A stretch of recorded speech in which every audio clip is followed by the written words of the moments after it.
Well, this is National Hunger and Homeless Awareness Week. Annually, this is held the week before Thanksgiving to draw attention to the problems of hunger and homelessness in our communities. News 19's Daniel Bonds brings us the story of one man who is trying to make a difference year-round. For the last 3 decades, Robert Keeter's Thanksgiving plans have been set. This year is no different as he and St. Peter's Catholic Church and First Baptist Church prepare for the annual Interfaith Thanksgiving dinner. I was given a hot meal by strangers when I was 7 years old. And that's where it all began for me as far as engaging. Keeter's mother died at an early age and his father couldn't take care of the family, so Robert and his 3 brothers were placed in an orphanage. It was there where Robert first volunteered to serve the homeless and hungry.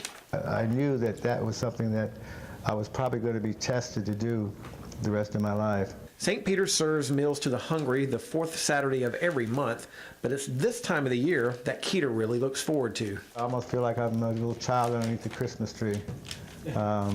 Really enthusiastic and giddy about it all, but really, you know, knowing that we're touching the hearts and the minds of thousands and thousands and thousands of people the last 32 years. He hopes that people won't just think of the homeless and hungry this time of the year, but will be willing to help anytime. Hopefully we're making a dent in the great needs that we all see but sometimes forget about. And we're here to shake the bushes a little bit, get people back into the idea of doing something for someone before you leave this earth. In Columbia, Daniel Bonds, News 19, WLTX. Well, according to the latest Department of Housing and Urban Development report, there are at least 39,000 homeless people in South Carolina. Feeding America estimates over 670,000 people in our state are struggling daily with hunger.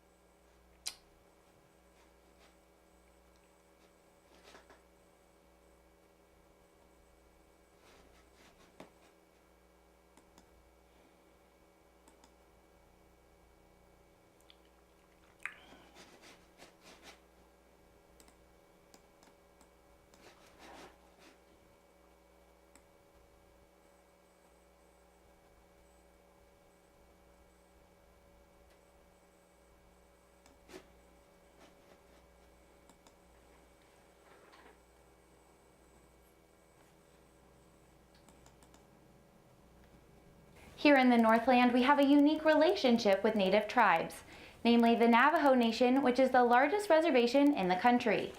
That's why it's all the more important to recognize that November is a time to celebrate Indigenous tribes. This month is National Native American Heritage Month, a month that is dedicated to Indigenous cultures. Here on the NAU campus at the Native American Cultural Center, we met with Claiborne Lamadofsky, a Native American mentor at the center, to hear his thoughts on this month's celebration. Our heritage is very important to us. It identifies who we are, where we're from, even the roles we play in our communities.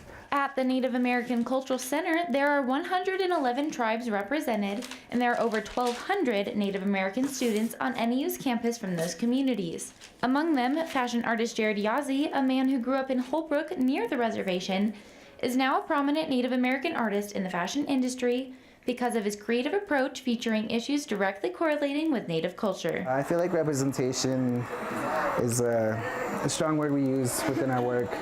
It's just because you don't see a lot of Native art within the public eye.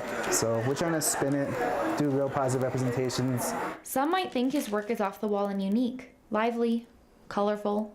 And yesterday at the Native American Cultural Center, Yazzie shared his history and art with an audience of natives and non-natives, and then did an interview while screen printing designs onto t-shirts after his seminar. For Yazzie, Native culture is important to celebrate regularly, but it's also important for him to have non-natives recognize the importance of Indigenous history.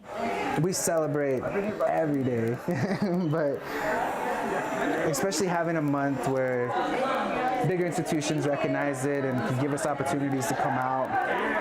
I feel like it gives a real community feel.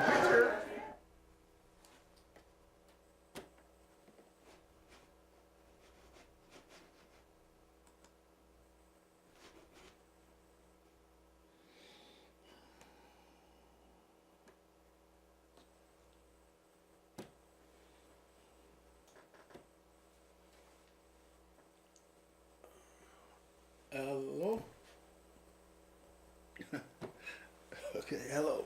Hello, and welcome to another episode of your Human Service News and Information. I'm Hassan Rashid, your host, and I'll be here with you approximately 25 more minutes. Excellent being here with you, and it's such a great achievement to come into your lives like we do here daily at CCTV. And with that, I extend the international cordial of peace out to you. Peace be unto you, and thank you for joining us once again here at the CCTV. Okay, I guess you gathered some insight on what's happening this November. Okay, November marks the anniversary occasion of two special events in the lives of the American people. Okay, number one, there is this week. Today marks the beginning of or the start of Hunger and Homeless Week, a Homeless Awareness Week, and you know November is also National Native American Heritage Month. So we're going to try to touch a little bit on both of those topics and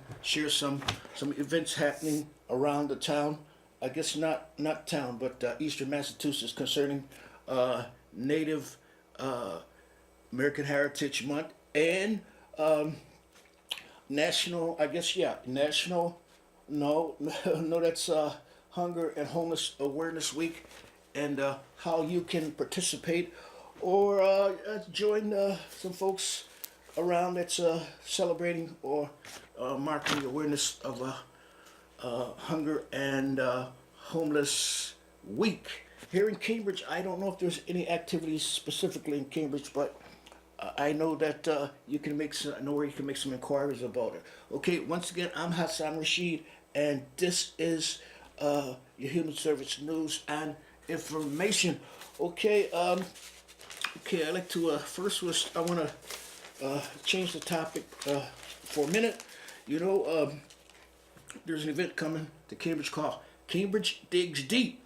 Okay, and this event is presented by Mayor Mark McGovern and Councilwoman Symbol Sedekwi. Okay, so it's Symbol Sedekwi, another historical accomplishment. She is the first Muslim American to sit on Cambridge's City Council. Okay, so I congratulate her on that. Well, anyway, this event, Cambridge Digs Deep, is presented by Mayor Mark McGovern and Council Symbol Sedekwi, and the theme of the this event is entitled Building Understanding on Different Perspectives. So this event, it all happens on Wednesday, November 28, 5:30 p.m. to 8 p.m.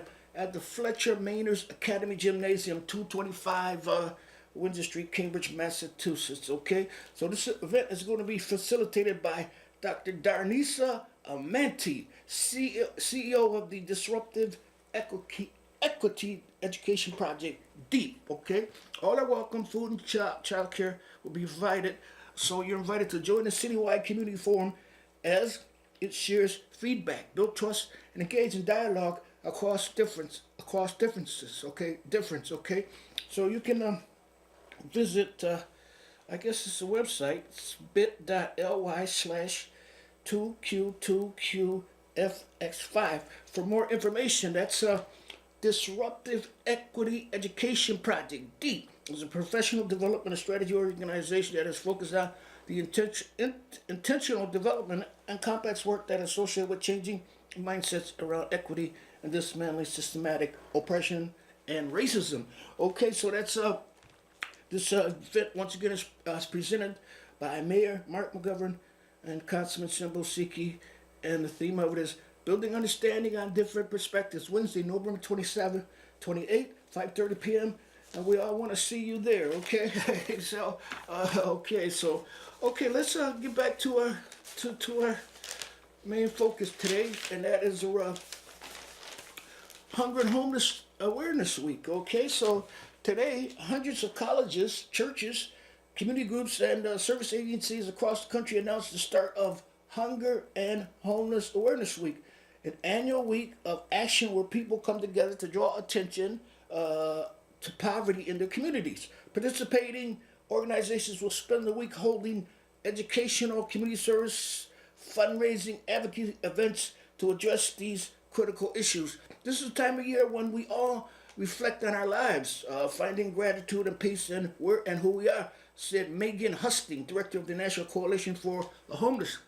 But there are so many families that will not be able to come together during the season, strained by poor paying jobs, the lack of affordable housing, and even destitution. Hunger and Homelessness Awareness Week brings communities across the country together to educate ourselves and our elected officials about what is really happening in our communities. Okay, so there's 5 ways to get involved in National Hunger and Homeless Awareness Week. So each year, the National Coalition for the Homeless designates the week prior to Thanksgiving as National Hunger and Homeless Awareness Week. This holiday season, are you prepared to make a difference in someone else's lives as well as your own?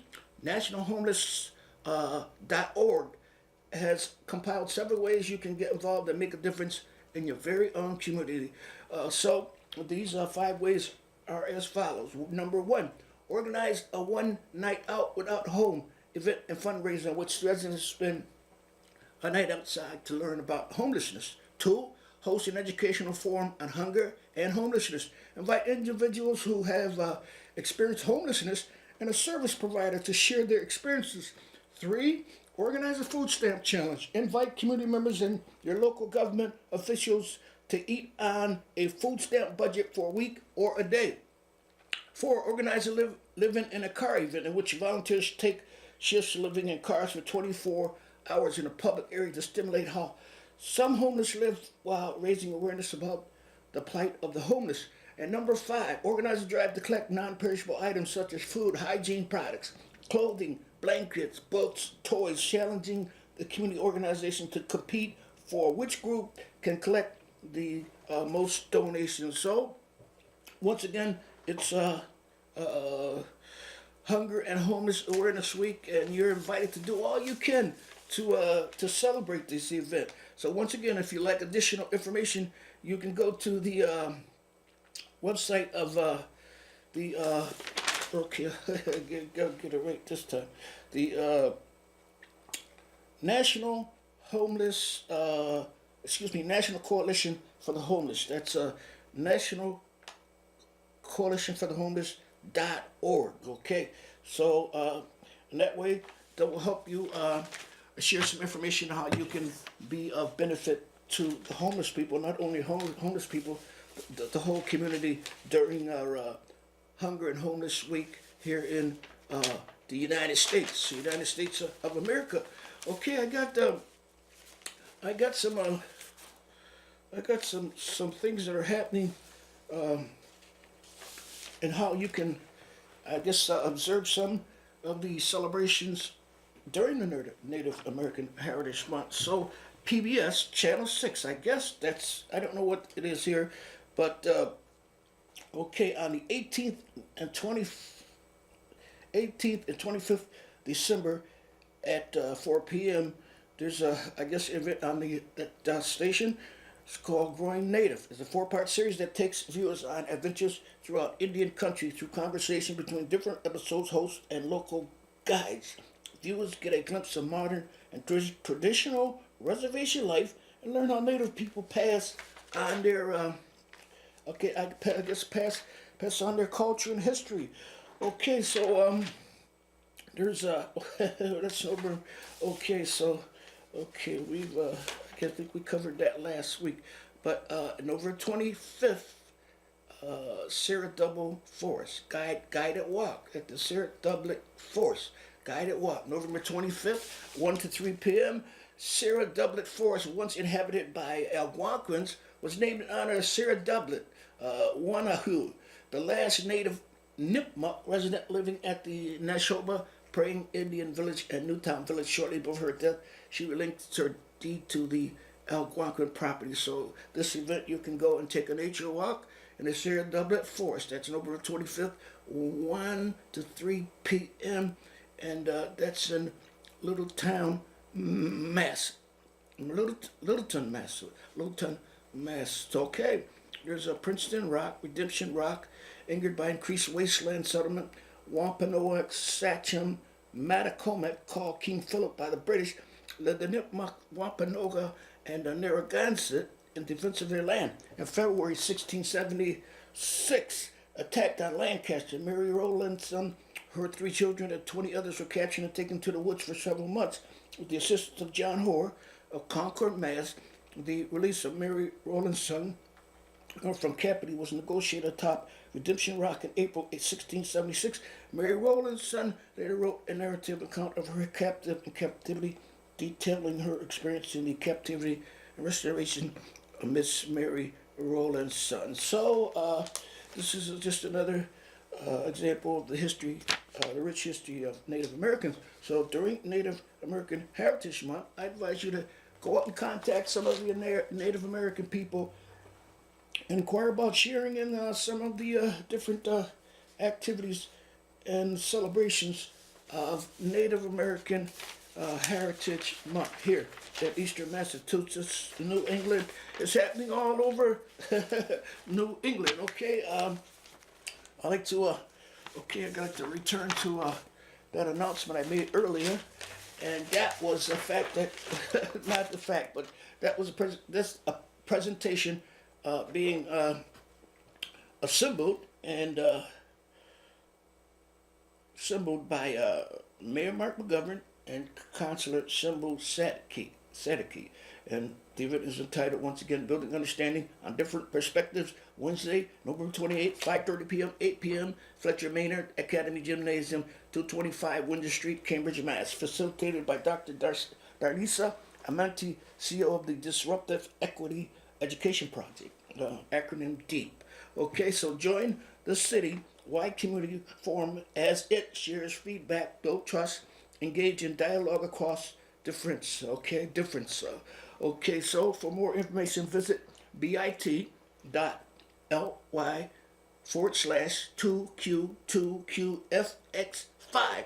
Disruptive Equity Education Project DEEP is a professional development and strategy organization that is focused on international development and complex work that associate with changing mindsets around equity and dismantling systematic oppression and racism. So once again, that's Building Understanding on Differing Perspectives, Wednesday, November 28th, 5:30 m, 8 p.m. And the event is facilitated by Dr. Darnisa Amanti, CEO of the Disruptive Equity Education Project. Okay, I want to also bring to your attention that from December 1st to December 7th, there is the voting begins on the participatory budgeting process. That's all over Cambridge. I don't have a copy of the locations where you can go and vote in the participatory budgeting process for your favorite project. Well, which project you choose out of a list of, I don't know, I heard there were hundreds of them. But for additional information, I know you can go to cambridgema.gov. That's the website at the City Hall, and look up participatory budgeting and find out. You'll find all the information you need to know about locations. I understand that there's a location at the Cambridge Public Library, Cambridge YMCA, Cambridge YWCA, and that's the extent of my knowledge of where you can go vote on a participatory budgeting process. But I should have had that for you, but I guarantee you next time I'll have the complete list. But if you can't wait until next time, you can go to, once again, cambridgema.gov, and that's the City Hall website, and inquire about participatory budgeting voting. December 1st, December 7th. So I advise you, if you're going to vote in that process, vote for laundry truck. And then you'll be doing a great service for the homeless community here in Cambridge. That's laundry truck for the homeless, and that should be on the list. So I advise you to vote for that one if you're going to vote. But you're going to be hearing more about that at CCTV here in Cambridge. I want to share another PSA with you, which is a short video on Native American Heritage Month. That's all of November. I think also November is transgender month too. So here's this video I want to share with you. I dance for the people. I dance for those who can't dance, and the elders, and also the little ones, who are the future of our tribal traditions. I was given this honor by my family. I was initiated back in one of our festivals back on the Maha Reservation. It's not a choreographed dance that everybody does, but each style is unique, and it just comes to you at the spur of the moment. We've always been here, and we're always going to be here, and we are who we are. We're going to dance for life, and we're going to dance for our children. Dance has become more than a profession. It's a way of life. As a powwow man, it has given me an opportunity to travel throughout the world. Music and dance is a universal language that all of us tend to appreciate and respect one another. The beauty, the designs, the regalia, the feathers, all having a specific meaning. It isn't put together because it looks pretty, but because it has a purpose and has a meaning. Though some of us may have a little longer hair, maybe a little darker skin, your God and my God, there is no difference. The best part about being American Indian is that I come from a really strong community that has a really strong sense of survival, centuries of adaptation and struggle. We have a responsibility to bring, protect, and put into action these teachings, especially to our young people. I am who I am today because of the women who raised me, their teachings, and their life stories, and their quiet strength and authority has led me to be the person that I am today. Where I come from, all my family still live back there, and they're very into the culture. I was raised a very traditional way, spoke the language, danced in the dances. I remember my grandfather talking about being in the military and leaving and seeing this big world out there. A lot of times when you see photos of Native Americans, dark skin, ponytail, looking very serious, that's so far from the truth. We can also have jobs like, working in human resources, entertainment. That gives me a great sense of pride. We here in Los Angeles have the largest native population outside of any reservation in the United States. I formed an organization called American Indians in Film and Television to address some of the things that are overlooked. Whatever tribe we belong to is how we would really like to be described. There is a tendency to forget that Native people exist today. We're not American Indians. We're not Native Americans. We were here before America was called America.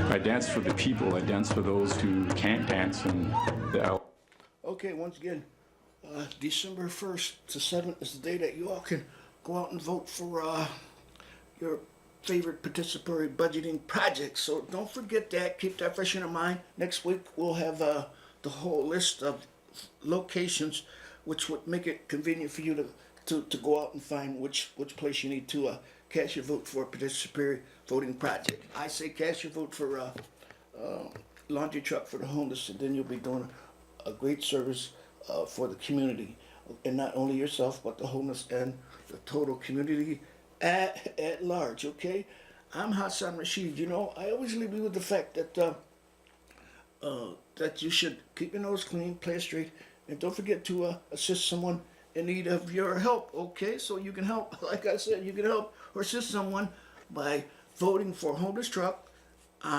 from December 1st to December 7th. I made a mistake. I said homeless truck. I meant to say homeless laundry truck. Okay, so I got that out of the way, and I'd like to leave you as I came once again with the great international universal cordial, and that is peace. Peace be unto you. Until next time, we'll be seeing you, okay?